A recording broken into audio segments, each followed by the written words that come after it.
गति 100 शब्द प्रति मिनट। डिक्टेशन शुरू होगा 5 सेकेंड बाद। Ready, start.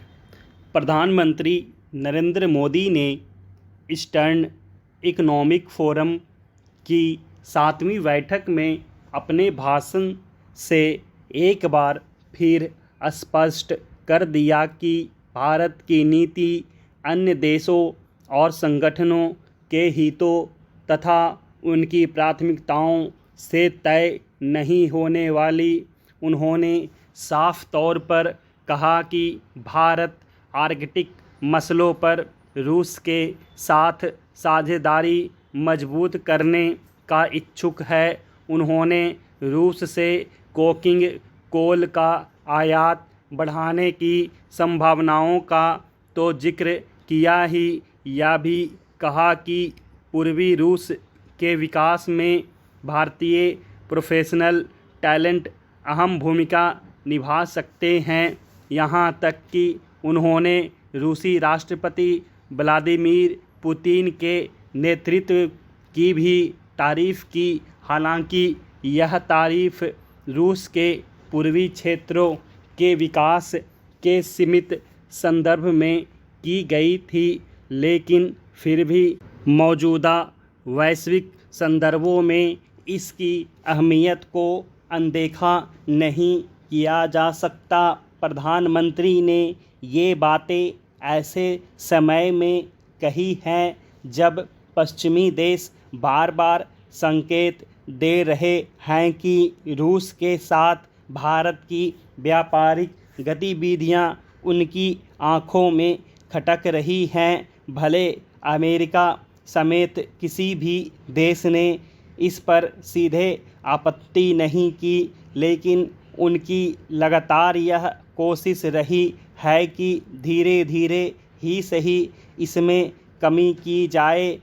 इन्हीं कोशिशों के तहत अब रूस के तेल की कीमतों पर कैप लगाने की बात भी की जा रही है, मगर प्रधानमंत्री के इस भाषण ने उन तमाम परोक्ष संकेतों और दबाव बनाने की कोशिशों को एक झटके में अप्रासंगिक बना दिया।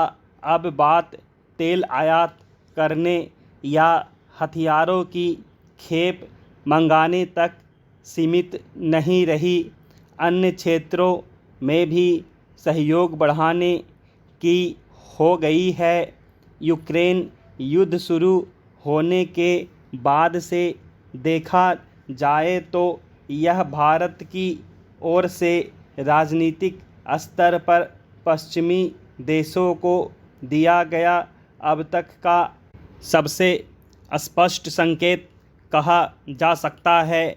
यह इस लिहाज से भी अहम है कि अगले सप्ताह ही उज़्बेकिस्तान में होने वाली SCO शंघाई कोऑपरेशन ऑर्गेनाइजेशन शिखर बैठक में रूसी राष्ट्रपति पुतिन और प्रधानमंत्री मोदी की आमने सामने मुलाकात होने वाली है। हालांकि इन सब का मतलब यह नहीं माना जा सकता कि यूक्रेन युद्ध के मसले पर भारत के स्टैंड में कोई बदलाव आ गया है।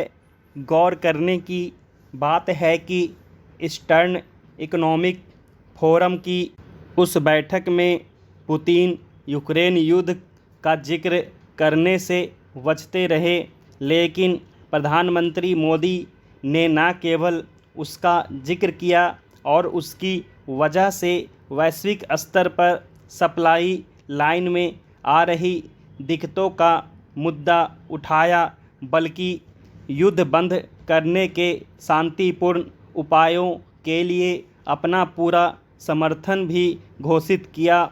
जाहिर है, प्रधानमंत्री के इस स्पष्ट बयान को किसी और रूप में नहीं लिया जा सकता। इससे भारत के इस या उस तरफ झुके बगैर अपने राष्ट्रीय हितों के अनुरूप स्वतंत्र विदेश नीति का अनुसरण करते रहने की प्रतिबद्धता ही रेखांकित हुई है। पुराने ज़माने में राजा विशालकाय स्मारक बनाते थे। आधुनिक समय में हर राष्ट्र खुद को विशालकाय परियोजनाओं के माध्यम से परिभाषित करने की कोशिश करता है। हाल में स्वदेश निर्मित युद्धपोत विक्रांत को नौसेना को सौंपते हुए प्रधानमंत्री नरेंद्र मोदी ने कहा, यह 21वीं सदी के भारत के परिश्रम, प्रतिभा, प्रभाव और प्रतिबद्धता प्रमाण प्रस्तुत करता है। क्या है इन शब्दों के पीछे मौजूद भावना और कैसे भारत ने इस परियोजना के माध्यम से उन्हें साकार किया है, आइए विचार करते हैं। कुछ आख्यानों के माध्यम से महाभारत में पांडवों को युद्ध में जिन अस्त्रों से जीत में मदद मिली, उसके लिए अर्जुन को घोर तप, घोर परिश्रम करना पड़ा था।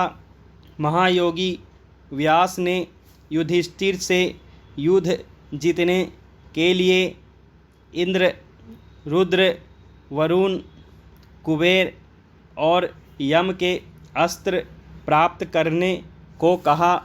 युधिष्ठिर ने इसके लिए अर्जुन को हिमालय भेजा। वहाँ उनकी परीक्षा एक तपस्वी ने ली जो वास्तव में भगवान इंद्र थे। परीक्षा लेने के बाद उन्होंने अर्जुन को अपना वास्तविक परिचय दिया।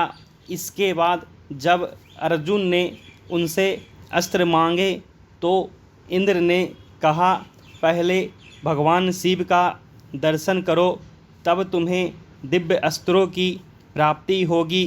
अर्जुन ने तब अपने तप से भगवान शिव को प्रसन्न किया और उनके ब्रह्मशीर नाम का अस्त्र हासिल किया। इसके बाद उन्होंने इंद्र सहित दूसरे देवताओं को प्रसन्न कर उनसे दिव्यास्त्र प्राप्त किए। 21वीं सदी के भारतीय स्मारक विक्रांत के बनने की कहानी भी बहुत रोचक है, जिसमें अथक परिश्रम और कोई 2 दशक का वक्त लगा। विक्रांत को कोचिन शिपयार्ड ने बनाया है। इसके चेयरमैन और मैनेजिंग डायरेक्टर मधु एस नायर ने बताया, इसे बनाने का सफ़र कोचिन शिपयार्ड और भारतीय नौसेना के लिए आसान नहीं रहा। यह किसी अग्नि परीक्षा से कम नहीं था। इतनी बड़ी और महत्वपूर्ण परियोजना की खातिर धैर्य और प्रतिबद्धता की ज़रूरत थी, कुछ वैसे ही जैसी नचिकेता ने दिखाई थी। नचिकेता के पिता वाजश्रवा ने फल की कामना के लिए एक यज्ञ किया।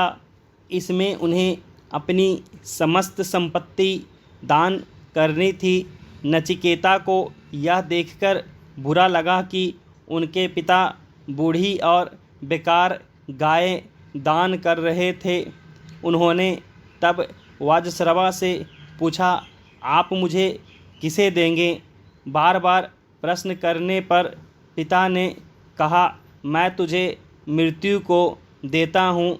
पिता की बात का मान रखने के लिए नचिकेता मृत्यु के देवता यम के यहाँ गए, लेकिन तब वह वहाँ नहीं थे। 3 दिन तक नचिकेता ने बिना खाए पिए उनका इंतज़ार किया। लौटने पर यम को यह जानकर पछतावा हुआ और उन्होंने नचिकेता से 3 वर मांगने को कहा। नचिकेता ने पहला वर यह मांगा कि जब वह लौटे तो पिता उनके प्रति प्रसन्न रहें। दूसरा, मुझे उस अग्नि का उपदेश दीजिए जो स्वर्ग को ले जाने वाली है। तीसरे वर के रूप में उन्होंने मृत्यु का रहस्य जानना चाहा। यम ने इसे छोड़ने के लिए नचिकेता को कई प्रलोभन दिए, लेकिन नचिकेता मृत्यु का रहस्य जानने को लेकर अड़े रहे और आखिरकार यम को हार माननी पड़ी। स्टॉप।